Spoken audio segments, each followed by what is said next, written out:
What's going on, everyone? This is Kevin here, coming at you with Samsung Galaxy A56 5G tips and tricks and hidden features. So stay tuned to learn how to get the most out of your device.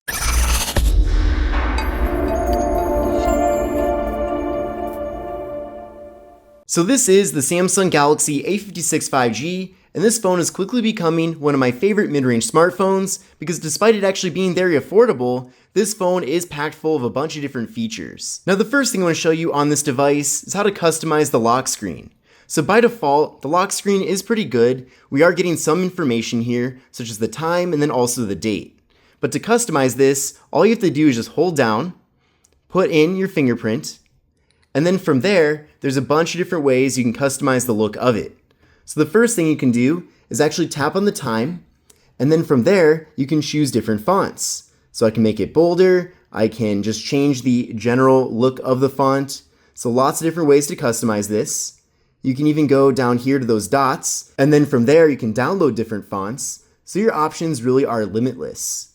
You can also change the color of the font as well. There's even different gradients available, and you can also go to the full color palette to choose anything you want. And also for certain fonts, you can adjust the boldness as well. So you can have it thinner, you can have it bolder here, you can really have it be exactly how you want it to be. And then in addition to that, you can go over to style to choose a bunch of different styles. So you can have it look this way, you can have it be written that way. You can also go over here to get an analog clock as well. You can have your calendar up here. You can just have a bunch of information. You can have multiple time zones as well. There's just tons of different options here available if you want to customize the look of the clock on your device.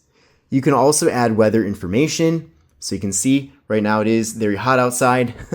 You can also show the date above the clock if you want it to be there instead of below. So there's tons of different options here for the lock screen. You can also tap on widgets, and you can see there's a whole list of different widgets you can add here. So maybe you're a big user of Samsung Health, you can add that in. You can add content from your gallery as well. There's just tons of different options here under the widgets. And then down here, by default, it gives you the phone and the camera for quick access. But if you tap on either of these, you have a ton of different actions on your device that you can put there instead. And you can even choose from any app that's installed on your phone as well.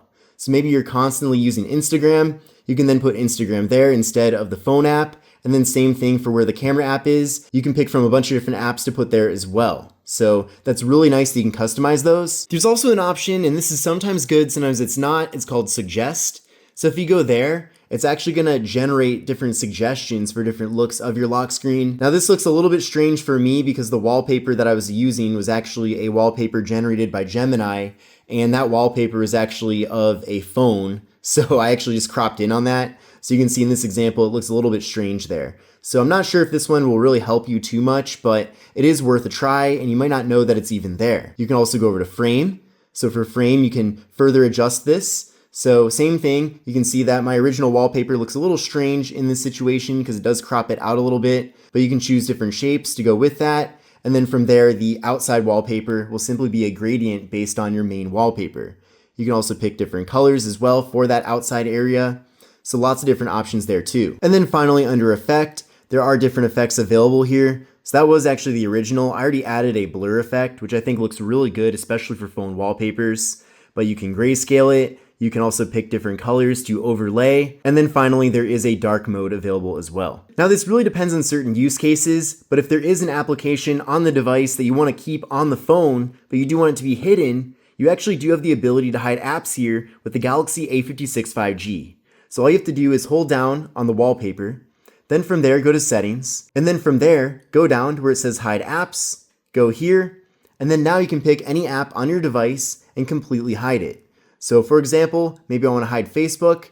I can tap on that, go to done, and then now Facebook used to be there. Now it's completely gone. You can't find it anywhere. And if I go to search and I type in Facebook, you'll see that it's not there either. There is the URL and gives us some evidence that the app is installed on the device, but you can't actually access the app. Now to bring it back, you can simply hold down once again, go to settings, go back to that same area here, and you'll see it is there indeed in your hidden apps section. Check that off, and then now the app will be back on the device. However, it won't be on the original location in the home screen if it was there, so you'd have to put that back. Now going back over to this area where you hold down on the home screen, you can see there's many other options as well. Now this is pretty self-explanatory. You can pick different wallpapers right there. There's also themes available, and that's via the Galaxy Store. There's your widgets, of course, and then back over here to your settings. There are many other good things here that you will want to give a try or at least look into. For example, maybe you want to have more apps on your home screen. You can go from the default of 4x6 to 5x6 instead. So that does give you more space for more apps. So that might be something you want to do. If you're setting this phone up for someone else or even yourself and you find that the apps are constantly getting moved around for some reason, you can actually lock the home screen layout. So you can go back to here to unlock it if you want to make changes, but at least you can lock it right there. And then this one's pretty cool, rotate to landscape mode. So maybe you're constantly using your phone in landscape. Maybe that's in the car, for example, that you're using it that way. With that enabled, all you have to do is just rotate your phone this way, and then now you can use your device in landscape mode. So technically, the phone never has to be vertical or in portrait ever again. Now the next thing I want to show you is how to take a screenshot with the Samsung Galaxy A56 5G. And there are multiple methods for taking a screenshot here on the device. Now the first way to take a screenshot is to simply hold the volume down and power button for about a second.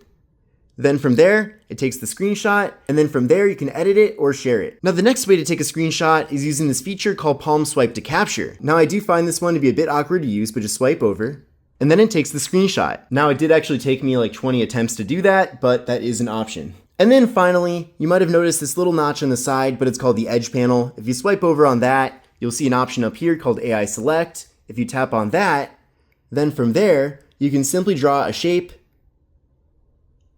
It selects it. You can actually go here to do a crop, and then from there, it does screenshot it. And then from there, you can save the image to your device or do whatever you want to do. And speaking of which, this edge panel is a pretty underrated feature. So at first glance, you can see here, you can choose between different apps.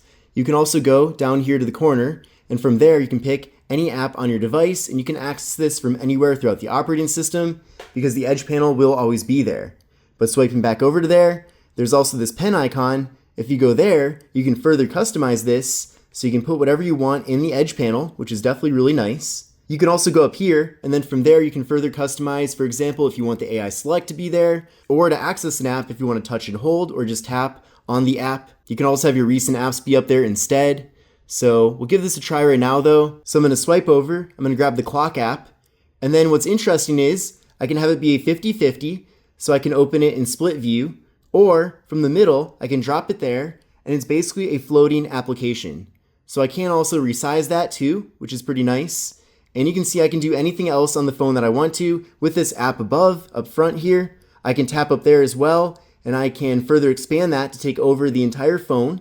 I can also have it shrink down further into this little icon, and that'll always be there as well, and I can put it off to the side if I want to as well. I can go back to that. I can then go into split screen, and then I can pick another app to be on the bottom portion here of the operating system. And you can see I can choose from my recents. I can also go here as well, and then I can pick another app. So maybe I want to pick the, calculator, and it'll put it there. I can flip that around. I can also save that as a favorite. I can add that app pair to the home screen or the edge panel itself, which is really cool as well. For this demonstration, I'm going to pick home screen. And then now you can see it's right there in the home screen. So if I go here, it'll pull it up just like that. So that's really awesome and definitely very convenient. Now going back over to the edge panel, you can also go to the settings right there. And then from there, you have even other options. So you can choose apps, people, tasks, weather, tools, clipboard, or reminders. And then if you don't want the edge panel, maybe you're accidentally going to it all the time, or you literally just don't find it to be useful, you can also go to the settings, go to search, type in edge, and you'll see right there edge panels, go there. And then now you can go here and you can completely disable it if you want to. And then one other thing in the settings right here, you can go to handle, and you can also change the look of it. You can change the position of it as well. You can put it on the left side if you want to, or keep it on the right side. You can lock the position of it. You can change the color of it as well. You can pick if you want it to be less transparent or more transparent. You can change the size and everything else. So lots of different options here when it comes to the edge panel on the Samsung Galaxy A56 5G. Now with the Samsung Galaxy A56 5G, if you simply double press on the power button, it'll pull up the camera app. There's me right there. So that's really convenient. Definitely a big fan of that feature. So that's just a very easy way to get to the camera here on the device. Now you can actually customize that further. From the settings, go to search, type in side, and you'll see right there, side button. And then from there you can see that if you double press on that button, it will pull up the camera. But if you want to, you can have it pull up different functionalities of the device, or even pull up any app on the device. So if we go over to apps, you can literally pick any application. Maybe you are someone who likes to use Instagram a lot. If you pick Instagram and then you double press on that button, it's now going to pull up Instagram, which is really cool. Now by default, if you long press on that button, it's going to pull up Gemini. Now if you don't want that, maybe you would prefer to have the power off menu instead, go here, and then you can switch it over to the power off menu. Or if you remember the old Samsung Bixby, you can have it activate that as well. Now there's another part of the settings I want to show you, and it's called advanced features. And there's a lot of good stuff in here. Now some of this is already enabled by default, but other stuff is not. So if you didn't know, you can go to intelligent features, and there's a lot of different AI features and AI related features here built into the device. I'm not going to show you how to use these, but basically in this section it tells you about the different features, and they are located throughout the phone. You can then go down to motions and gestures, and there's a lot of good stuff here. Now many of these are enabled by default, so you just have to know about these, but they are there for you to use. But this one's not. It's called lift awake. So if you enable that with the display off, if you lift up the phone, it'll wake it up. There's also double tap to turn on the screen, double tap to turn off the screen. So if you double tap, it'll turn off the screen. If you double tap again, it'll turn it back on. Alert when phone's picked up, so your phone will vibrate when you pick it up after missing a call. Mute with gestures, mute incoming calls and alarms by putting your phone face flat. So if you don't like any of these, you can turn them off. And then there is the palm swipe to capture, which I showed you, which is kind of a difficult feature to get to for some reason, at least for me. Now this one's really helpful. It's called one-handed mode. So with this device, we're getting a very large 6.7-inch display, but it is very difficult, if not impossible, to reach all portions of the operating system because the display is so big. So if you go to one-handed mode and you enable that, you can see there's two options, gesture and button. So for gesture, if you swipe down on the middle button there, it literally shrinks down the display, and now you can access everything with one hand. So basically you're getting a mini smartphone here. Now you can switch it over to the left side if you want to. If you're left-handed, that probably makes a lot more sense. You can also grab onto here and change where you want it to be exactly, so you can pull it up a little bit if you want. You can also grab onto the corner and make it a little bit smaller or a little bit bigger. So it's nice that you also get that adjustment. And then to get out of this, just tap on the outside. Now the other option here is called button. So if you double press on the home button, it'll also take you over to one-handed mode. Now from the main settings, if we go over to battery, we do have power saving mode. So if we go there and enable that, it's going to cut out a lot of different background tasks, but in exchange for that, you're going to be getting way better battery life here on the device. Now I wouldn't keep this enabled at all times because the phone won't run as smoothly. You're also getting a lower refresh rate, so just performance in general won't be as good.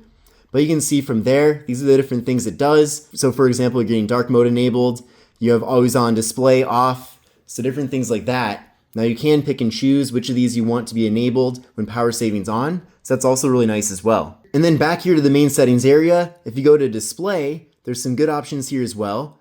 So there is dark mode, which makes everything a lot darker, so that's definitely good if you're in the movie theater, for example. You can also go over to dark mode settings, and from there, you can set a schedule. So you can set it to sunset to sunrise. So when the sun sets, it'll take it into dark mode, and then it'll take it out of it when the sun rises. Or you can also pick a custom schedule. So definitely really nice to have those options there. Also going down here, we have Eye Comfort Shield. So if you enable that, it's going to cut out a lot of the blue light. So that might be a little bit better for you. You can also pick a custom color temperature as well. So you can really adjust things here one way or the other. Now also further down here, there is easy mode. So if you're setting this phone up for someone who's really bad with tech, you might want to enable easy mode to make the phone way easier for them to use. Honestly, I think the phone's pretty easy as it is, but some people need things to be even easier. So it really depends. We also have navigation bar. So if you prefer swipe gestures instead, you can make that switch. So now you just swipe up to go home, swipe partially up to go to your recent apps, and then swipe from the side to go back. So that is an option if you prefer that, or you can go back to the 3 buttons at the bottom. Now under more options, you can also switch the placement of those buttons. So if you want the back button on the left side instead, maybe if you're left-handed, that's better for you, then you can make that switch, which is very convenient. You can also do circle to search. So just hold down on the home button, and then from there, you can circle something, and it'll search it. So It's the gallery app, as you can see. And then if you do put a screen protector on this device, you might want to enable touch sensitivity, as sometimes the screen protector can make the screen act a little bit strange when you're using the phone. But this concludes my video on tips, tricks, and hidden features for the Samsung Galaxy A56 5G. If you enjoyed this video, definitely give me a thumbs up, but this is Kevin here, and I'll see you in the next one. Take care and have a great rest of your day.